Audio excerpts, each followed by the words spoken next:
Hello everyone, welcome to my channel. ఈరోజు నేను మీకు చూపించబోయే రెసిపీ బేసన్ పూరి. అది ఎలా ప్రిపేర్ చేయాలో చెప్తాను చూడండి. దానికి పుదీనా కావాలి, చిన్న చిన్న కట్ చేసుకోవాలి, కొత్తిమీర, అలాగే కరివేపాకు, అలాగే పచ్చిమిర్చి పేస్ట్ అనమాట. దీంతోపాటు మనకి ఒక 2 నిమ్మకాయలు కావాలన్నమాట. సో నేను ఇప్పుడు మీకు ఈ గ్లాస్ చూపిస్తున్నాను కదా, ఈ గ్లాస్తోని ఒక గ్లాసు గోధుమ పిండి, ఒక గ్లాసు శనగపిండి తీసుకున్నాను. అవి 2 కలిపి మిక్స్ చేయాలన్నమాట. మనము శనగపిండి యూస్ చేస్తున్నాం కదా, అందుకే దీన్ని బేసన్ పూరి అని అంటున్నాము.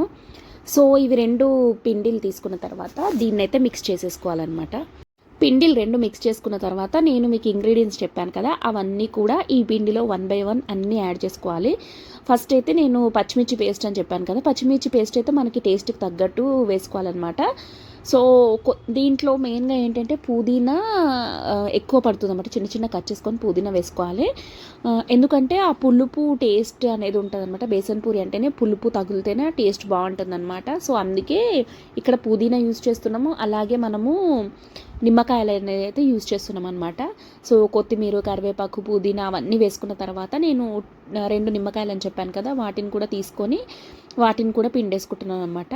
సో ఇదంతా మిక్స్ చేసుకున్న తర్వాత మనము ఈ నిమ్మకాయ కూడా పిండేసుకున్న తర్వాత పిండి అంతా మిక్స్ చేసిన తర్వాత వాటర్ పోసుకుంటూ, నార్మల్ వాటర్, జనరల్ వాటర్ అనమాట, హాట్ వాటర్ అట్లా ఏం అవసరం లేదు. నార్మల్గా మనం పూరి పిండి ఎలాగ తడుపుకుంటామో అలాగ తడుపుకోవాలన్నమాట. సో కొంచెం గట్టిగానే పూరిపిండి మనం కొంచెం గట్టిగా తడుపుకుంటాం కదా, సో అలా గట్టిగా తడుపుకోవాలన్నమాట. పచ్చిమిర్చి పేస్ట్ వేసాను కానీ ఆ పులుపుకి ఇంకొంచెం సాల్ట్ పడుతుందని చెప్పేసి సాల్ట్ కూడా వేసాను అనమాట. పులుపుకి సాల్ట్ ఎక్కువ పడుతుంది కదా. సో ఇదంతా మిక్స్ చేసేసి వాటర్ పోసేసి మనము పూరి పిండిలాగా తడుపుకోవాలన్నమాట.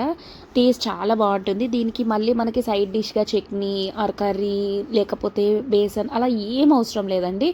సో అన్ని కారము అన్నీ ఇందులోనే ఉంటాయి కాబట్టి మనకి సైడ్ డిష్ కూడా ఏం అవసరం లేదు. పిల్లలకి కొంచెం కారం అనిపిస్తే పెరుగు పెట్టి తినిపించచ్చు. సో మనకైతే ఈ రెసిపీ చాలా ఈజీగా అవుతుంది. దీనికి సైడ్కి కూడా కర్రీ అవసరం లేదు. సో తప్పకుండా ట్రై చేయండి, చాలా బాగుంటుంది బేసన్ పూరి అనేది. సో ఇలా అయితే తడిపేసుకున్నాను నేను. తడిపేసుకున్న తర్వాత మనం నార్మల్గా పూరి ఎలా చేసుకుంటామో అలా చేసేసుకోవడమే. పూరి పిండి ఎలా తడుపుకుంటామో అలా తడుపుకోవడమే. పూరి ఎలా చేసుకుంటామో అలా చేయడమే. చాలా అంటే చాలా ఈజీ. పుదీనా మనకి నెక్స్ట్ నిమ్మకాయలు అనేవి అవైలబుల్ ఉండాలంతే. సో ఇలా నేనైతే చేసి పెట్టేసుకున్నాను. పూరీలకి ఉండల్లాగా చేసేసి పెట్టేసుకున్న తర్వాత ఒక్కొక్కటి చేస్తున్నాను అనమాట.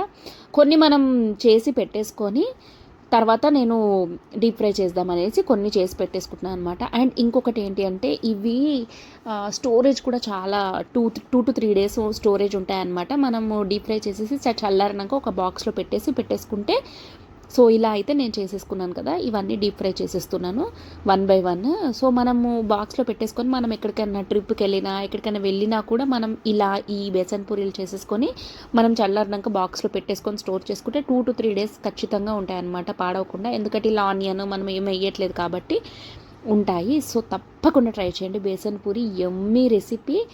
నా ఛానల్లో ఇంకా చాలా రెసిపీస్ ఉన్నాయి, తప్పకుండా ట్రై చేయండి అన్ని రెసిపీస్. నా ఈ వీడియో కనుక నచ్చినట్టయితే ప్లీజ్ లైక్ చేయండి, షేర్ చేయండి, అలాగే నా ఛానల్ని సబ్స్క్రైబ్ చేసుకోండి. బెల్ ఐకాన్ ఆన్లో పెట్టుకొని నోటిఫికేషన్స్ వస్తాయి.